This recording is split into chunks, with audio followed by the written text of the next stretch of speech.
Tribulation అంటే ఏంటో ఒక మాట ఇక్కడ నేను చెప్పి వెళ్తాను. శ్రమల కాలం అంటే లేక 7 ఏండ్ల శ్రమల కాలం అంటే ఏంటో ఇక్కడ చెప్పి వెళ్తాను. భూమి మీద ఎన్నడూ జరుగునటువంటి అండ్ దీని తర్వాత మరలా ఎన్నటికి జరుగునటువంటి ఒకానొక ఘోరమైనటువంటి శ్రమలు సంభవించేటువంటి సమయం. మానవ జాతి ఎంతగా శ్రమ పడుతుందో ఎవరు కూడా వివరించలేనటువంటి అసంఖ్యాకమైనటువంటి వారి మరణానికి కారణమయ్యేటువంటి సమయం. ఆ సమయంలో ప్రకృతి వైపరీత్యాలు దాపురిస్తాయి. ఆ సమయంలో పిశాచుల యొక్క పీడ ప్రపంచ ప్రజల మీద విస్తృతంగా ఉంటుంది. ఆ సమయంలో యూదుల మధ్యలో ఎవరైతే మరి దేవుడికి దూరముగా ఒక రకమైనటువంటి మిథ్యలో ఒక రకమైనటువంటి అంధకారంలో బ్రతుకుతున్నారో వారికి దేవుడి ప్రత్యక్షత లభించి వారు వెలిగించబడి వారు విమోచించబడేటువంటి ఆస్కారం ఉంటుంది. ప్రపంచమంతటికి సువార్త కని విని ఎరుగని రీతిలో ప్రకటించబడుతుంది. అండ్ అనేక రకాలైనటువంటి పరిణామాలు దాపురిస్తాయి. అండ్ కొంతమంది రక్షించబడతారు, మిగతా వారందరూ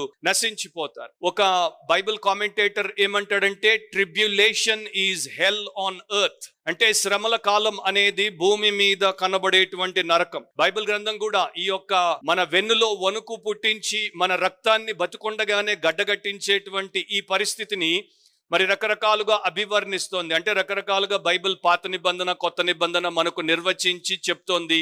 ఒక చోట దీన్ని దేవుని దినమని, ఇంకొక చోట ఇది ఉగ్రత దినమని, ఇంకొక చోట ఇది యాకోబు శ్రమని, ఇంకొక చోట ఇది మహాశ్రమల కాలమని, ఇంకొక చోట ఇది మరి దానియేలు యొక్క 70వ వారమని రకరకాలుగా దీని గురించి వాక్యం మనకు చెప్తోంది. ప్రకటన గ్రంథం మొదటి 5 అధ్యాయాల్లో సావరెనిటీ ఆఫ్ క్రైస్ట్ ని చూస్తాం. క్రీస్తు యొక్క సార్వభౌమత్వాన్ని చూస్తాం. ప్రకటన 6వ అధ్యాయం నుండి 19వ అధ్యాయం వరకు సివియారిటీ ఆఫ్ క్రైస్ట్ ని మనము చూడబోతున్నాం. అంటే క్రీస్తులో ఆయన ఎంత దయామయుడు, ఆయన ఎంత దీన మనస్కుడు, ఆయన ఎంత అమాయకమైనటువంటి గొర్రెపిల్లగా మనకి ఇప్పటిదాకా కనబడ్డాడో దానికి భిన్నంగా ఆయన ఎంత దేవాది దేవుడు, ఆయన ఎంత గంభీరమైనటువంటి యూదా గోత్రపు సింహము, ఆయన ఎలాంటి దహించు అగ్నిగా లోకంలో ఉన్నటువంటి పాపాన్ని పాపులను కాలరాస్తాడో దాని గురించి కూడా ఆయన మనకు చూపిస్తాడు. ఆయనలో ఎంత తీక్షణత ఉందో, ఎంత తీవ్రత ఉందో, ఆయన అంటే ఏంటో అసలైనటువంటి నిజ స్వరూపాన్ని ఆ సమయంలో మనకి చూపిస్తాడు. నా దేవుడు ప్రేమ గలవాడు, but at the same time దేవుడు న్యాయాధిపతి, దేవుడు పరిశుద్ధుడు.